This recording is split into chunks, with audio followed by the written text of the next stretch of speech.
بھینسا میں آج عید الاضحیٰ کا تہوار نہایت جوش و خروش اور عقیدت و احترام کے ساتھ منایا گیا۔ ہزاروں کی تعداد میں فرزندان توحید عیدگاہ پہنچے اور خشوع و خضوع کے ساتھ عید کی نماز ادا کی۔ اس موقع پر مولانا شاہد غفران قاسمی نے خطاب کیا اور کہا کہ عید الاضحیٰ جسے قربانی کا تہوار بھی کہا جاتا ہے، یہ دن حضرت ابراہیم علیہ السلام کی عظیم قربانی اور اللہ تعالیٰ کے حکم کی تابعداری کی یاد میں منایا جاتا ہے۔ عید الاضحیٰ کی اہمیت، قربانی کے فلسفے اور ایثار و قربانی کے جذبے پر روشنی ڈالی۔ انہوں نے مسلمانوں کو بھائی چارے، ہمدردی اور باہمی تعاون کی تلقین کے بعد اذان عید الاضحیٰ کی نماز ٹھیک 8 بجے عیدگاہ پر جامع مسجد امام و خطیب حافظ منیر الدین نے پڑھائی۔ عید کے اس مبارک موقع پر دعاؤں کا بھی خاص اہتمام کیا گیا، جہاں ملک و قوم کی ترقی، خوشحالی اور امن و امان کے لیے خصوصی دعائیں مانگی گئیں۔ نماز کی ادائیگی کے بعد مسلمانوں نے ایک دوسرے سے گلے مل کر عید کی مبارکباد پیش کی۔ یہ موقع بھائی چارے، محبت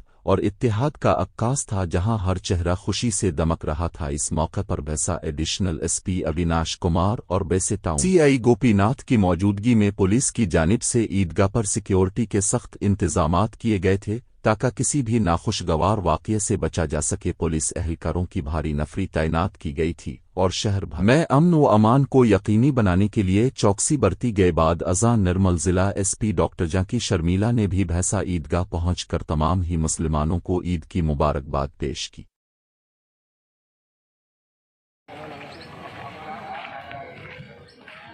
رضا کے لیے، اور یہ حضرت ابراہیم خلیل اللہ علیہ السلام کی یاد کو تازہ کرنا ہے، جو موحد اعظم تھے۔ بچپن ہی سے اللہ رب العزت کی تلاش تھی۔ سوال کیا ماں سے کہ اماں جان، میں اپنے رب کو جاننا چاہتا ہوں، رب کا تعارف چاہتا ہوں، مجھے بتلائیے میرا رب کون ہے۔ چنانچہ رات کی تاریکی میں عمر 6-7 سال کی ہے، ستاروں کو نکلتا ہوا دیکھا، اس کی روشنی کو دیکھے اور پکار اٹھے کہ یہ میرا رب ہے۔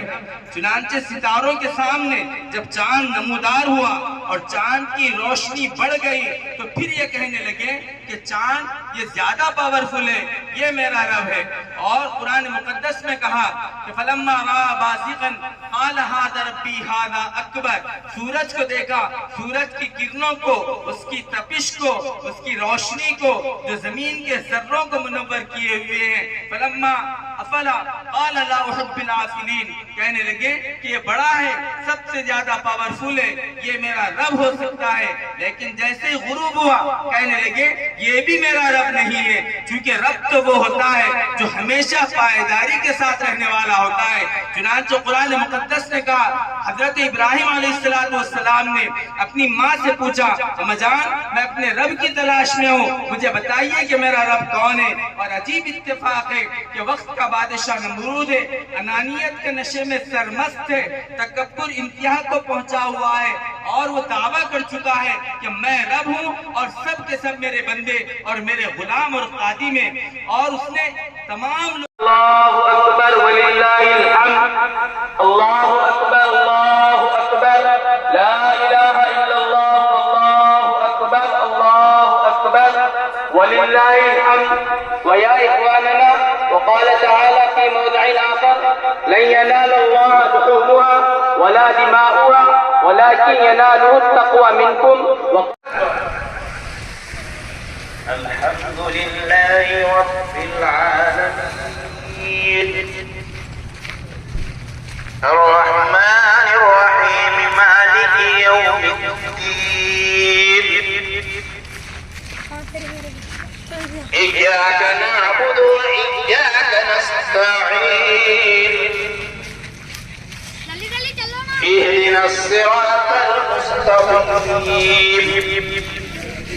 صراط الذين أنعمت عليهم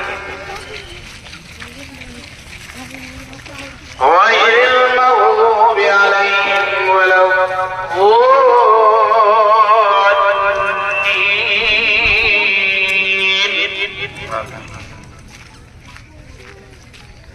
وما محمد إلا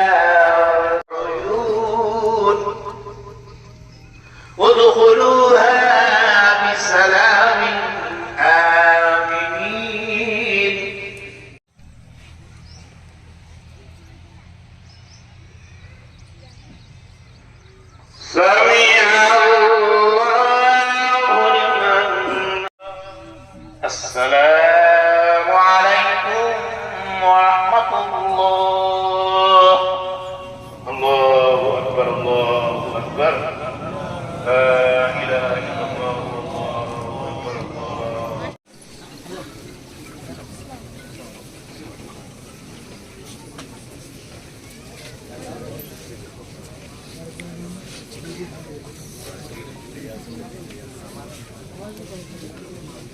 Thank you.